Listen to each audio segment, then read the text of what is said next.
Animal Farm by George Orwell. Chapter 3. How they toiled and sweated to get their hay in, but their efforts were rewarded, for the harvest was even bigger success than they had hoped. Sometimes the work was hard.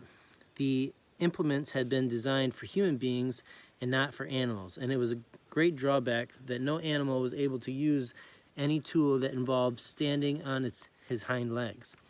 But the pigs were so clever that they could think of a way round every difficulty. As for the horses, they knew even every inch of the field, and in fact understood the business of mowing and raking far better than Jones and his men had ever done. The pigs did not actually work, but directed and supervised the others. With their superior knowledge, it was natural that they should assume the leadership. Boxer and Clover would harness themselves to the cutter or the horse rake. No bits or reins were needed in these days, of course, and tramp steadily around and around the field with a pig walking behind and calling out, "Gee up, comrade," or "Whoa back, comrade," as the case might be. And every animal, down to the humblest, worked at turning the hay and gathering it. Even the ducks and hens toiled to and fro all day in the sun, carrying tiny wisps of hay in their beaks. In the end, they finished the harvest in 2 days, less time than it had usually taken Jones and his men. Moreover, it was the biggest harvest that the farm had ever seen. There was no wastage whatsoever. The hens and ducks, with their sharp eyes, had gathered up the very last stalk, and not an animal on the farm had stolen so much as a mouthful. All through that summer, the work of the farm went like clockwork. The animals were happy, as they had never conceived it possible to be. Every mouthful of food was an acute, positive pleasure, and now it was truly their own food, produced by themselves and for themselves, not doled out to them by a grudging master. With the worthless parasitical human beings gone, there was more for everyone to eat. There was more leisure too, inexperienced though the animals were. They met with many difficulties. For instance, later in the year, when they harvested the corn, they had to tread it out in the ancient style and blow away the chaff with their breath, since the farm possessed no threshing machine. But the pigs, with their cleverness, and Boxer, with his tremendous muscle, always pulled them through. Boxer was the admiration of everybody.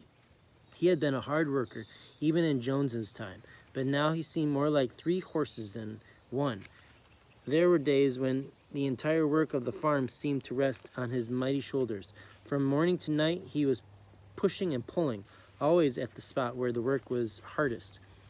He had made an argument with one of the cockerels to call him in the morning half an hour earlier than anyone else, and would put in some volunteer labor at whatever seemed to be most needed.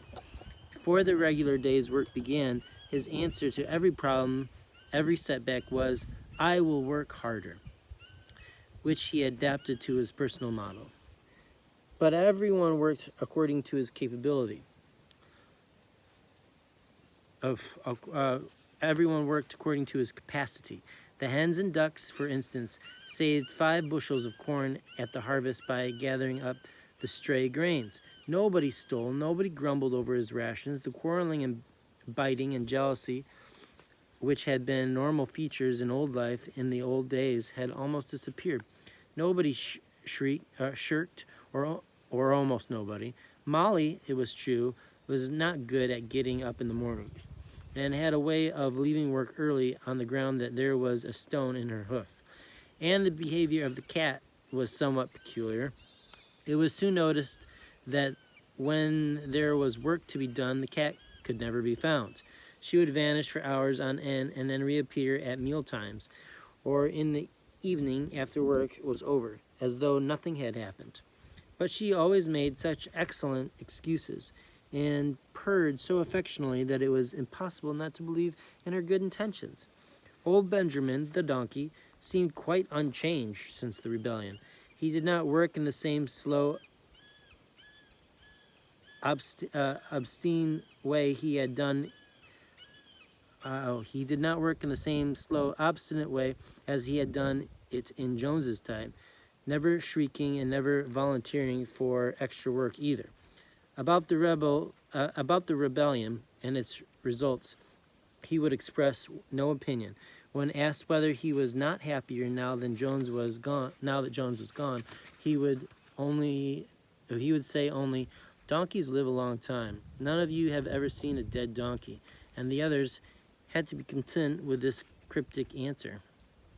On Sundays, there was no work. Breakfast was an hour later than usual, and after breakfast, there was a ceremony which was observed every week without fail. First came the hoisting of the flag. Snowball had found the harness room, an old green tablecloth of Mrs. Jones, and had painted on its hoof and horn in white. This was run up the flagstaff in the farmhouse garden every Sunday morning. The flag was green, Snowball explained, to represent the green fields of England, while the hoof and the horns signified the future republic of the animals which would arise when the human race had been finally overthrown. After the hoisting of the flag, all the animals trooped into the big barn for a general assembly, which was known as the meeting. Here the work of the coming week was planned out and resolutions put forward and debated. It was always the pigs who put forward the resolutions. The other animals understood how to vote, but could never think of any resolutions of their own. Snowball and Napoleon were by far the most active in the debates. But it was noticed that these two were never in agreement. Whatever suggestion either of them made, the other could be counted on to oppose it. Even when it was resolved, a thing no one could object to in itself, to set aside the small paddock behind the orchard as a home of rest for animals who were past work, there was a stormy debate over the correct retiring age for each class of animal. The meeting always ended with the singing of Beasts of England, and the afternoon was given up to recreation. The pigs had set aside the harness room as a headquarters for themselves. Here in the evenings, they studied blacksmithing, carpentering,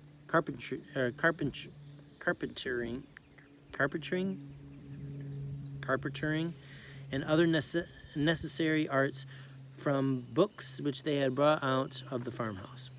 Snowball also bruised himself with organizing the other animals into what he called animal committees. He was indefatigable as this. He formed the Egg Production Committee for the hens, the Clean Tails League for the cows, the Wild Comrades Re-Education Committee. The object of this was to tame the rats and rabbits, the Whiter Wool Movement for the sheep, and various others, besides instituting classes in reading and writing. On the whole, these projects were a failure. The attempt to tame the wild creatures, for instance, broke down almost immediately. They continued to behave very much as before, and when treated with generosity, simply took advantage of it. The cat joined the Re-Education Committee and was very active in it for some days. She was seen one day sitting on a roof and talking to some sparrows who were just out of her reach. She was telling them that all animals were now comrades, and that any sparrow who chose could come and perch on her paw, but the sparrows kept their distance. The reading and writing classes, however, were a great success. By the autumn, almost every animal on the farm was literate in some degree.